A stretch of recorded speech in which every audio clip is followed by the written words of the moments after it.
तुम्ही उपवासात ही रेसिपी करून पाहणार का? उपवासासाठी परफेक्ट रेसिपी. नमस्कार, आज आपण स्वराज किचनमध्ये बनवणार आहोत उपवासासाठी झटपट आणि खमंग वरई किंवा भगरचा उपमा, किंवा त्याला उपीटसुद्धा म्हणू शकता. ही रेसिपी फक्त 10 मिनिटात तयार होते. नवरात्री, एकादशी, महाशिवरात्री किंवा श्रावणात किंवा कोणत्याही उपवासासाठी ही पौष्टिक आणि चविष्ट रेसिपी नक्की करून पहा. लगेचच आपण आपल्या रेसिपीला सुरुवात करूया. इथे अगदी मोजके साहित्य घेतलेले आहे. भगर, शेंगदाणे, बटाटा आणि मिरची कापून घेतलेली आहे. आता कढईमध्ये 1 चमचा साजूक तूप किंवा तेलही वापरू शकता. 1 वाटी भगर, त्यामध्ये आपण 5 ते 7 मिनिटासाठी छान खरपूस भाजून घेऊया. ज्याप्रमाणे आपण रव्याचा उपमा करतो अगदी त्याच पद्धतीने हा उपमा आपण करून घेणार आहोत. 5 ते 7 मिनिटात ही भगर छान खरपूस भाजली जाते. आता आपण ही भगर एका वाटीमध्ये किंवा साईडला काढून ठेवूयात आणि सेम कढईमध्ये तेल टाकून घेऊया. 1 ते 1.5 चमचा तेल घालून घेतलेलं आहे. तेल छान तापल्यानंतर त्यामध्ये जिरं घालून घ्यायचंय. उपवासासाठी जिरं चालत असेल तुम्हाला तर तुम्ही घालू शकता किंवा स्किपही करू शकता. जिरं छान तडतडलं की लगेच आपण त्यामध्ये शेंगदाणे घालून घेऊयात. अर्धी वाटी इथे शेंगदाणे घातलेले आहेत. छान खरपूस आपल्याला शेंगदाणे भाजून घ्यायचे आहेत.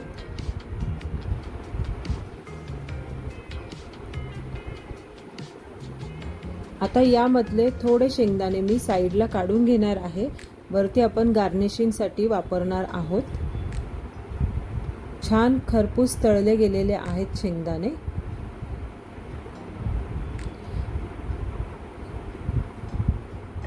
आता आपण यामध्ये हिरवी मिरची बारीक चिरून घेतलेली आहे. एवढ्या उपम्यासाठी मी 3 ते 4 हिरव्या मिरच्या, तिखट हिरव्या मिरच्या कापून घेतलेल्या आहेत. आणि बटाटासुद्धा पाण्यामध्ये अगदी बारीक चिरून ठेवला होता, तोही आपण फोडणीमध्ये घालून घेऊयात. आणि बटाटा अगदी बारीक चिरायचा, म्हणजे तो छान शिजला जातो.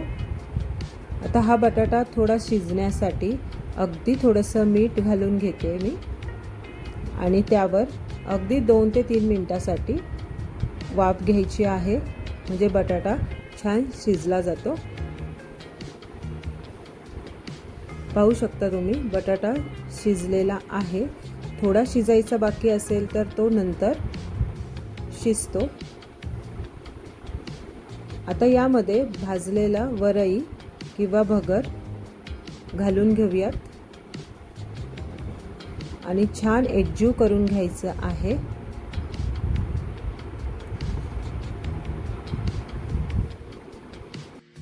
ज्याप्रमाणे आपण उपम्यासाठी पाणी गरम करून वरतून टाकतो त्याचप्रमाणे इथे मी 2 ग्लास पाणी गरम करून घेतलेलं आहे आणि ते आता ह्या मिश्रणामध्ये घालून घेणार आहे. 1 वाटी वरई या प्रमाणासाठी 2 ग्लास गरम पाणी परफेक्ट आहे. जर तुम्हाला थोडा चिकट उपमा आवडत असेल तर तुम्ही जास्त पाणी घातलं तरीही चालेल. अर्धा ग्लास त्यामध्ये अजून वाढवलं तरीही चालेल, पण हे प्रमाण याच्यासाठी परफेक्ट आहे. आता चवीनुसार मीठ घालून घेते.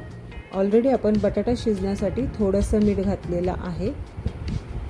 त्यानंतर अगदी किंचितची साखर टाकलेली आहे आणि लिंबूचा रस, अर्धा लिंबूचा रस यामध्ये घालून घेतोय आपण.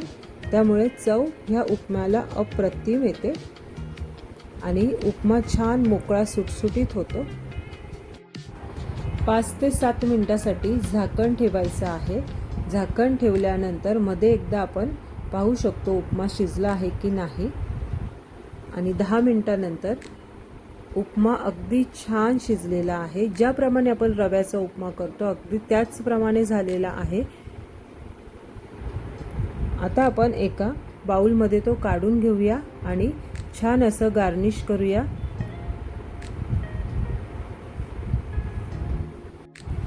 उपवासासाठी ही पौष्टिक आणि झटपट होणारी चविष्ट अशी रेसिपी नक्की करून पहा। आणि तुम्ही उपवासाला अजून कोणकोणत्या प्रकारचे पदार्थ बनवता हेही मला कमेंट करून नक्की सांगा। आत्तापर्यंतचा जर व्हिडिओ आवडला असेल तर नक्की लाईक करायला विसरू नका, कमेंटही करा आणि अशाच सोप्या रेसिपीसाठी स्वराज किचनला नक्की सबस्क्राईब करा। तळलेले शेंगदाणे आणि डाळिंबाचे दाणे यामुळे आपली रेसिपी खूप अशी छान दिसते आणि चवीला सुद्धा अप्रतिम भन्नाट लागते। परत भेटूया एका सोप्या रेसिपीसह। तोपर्यंत हेल्दी खा आणि हेल्दी रहा।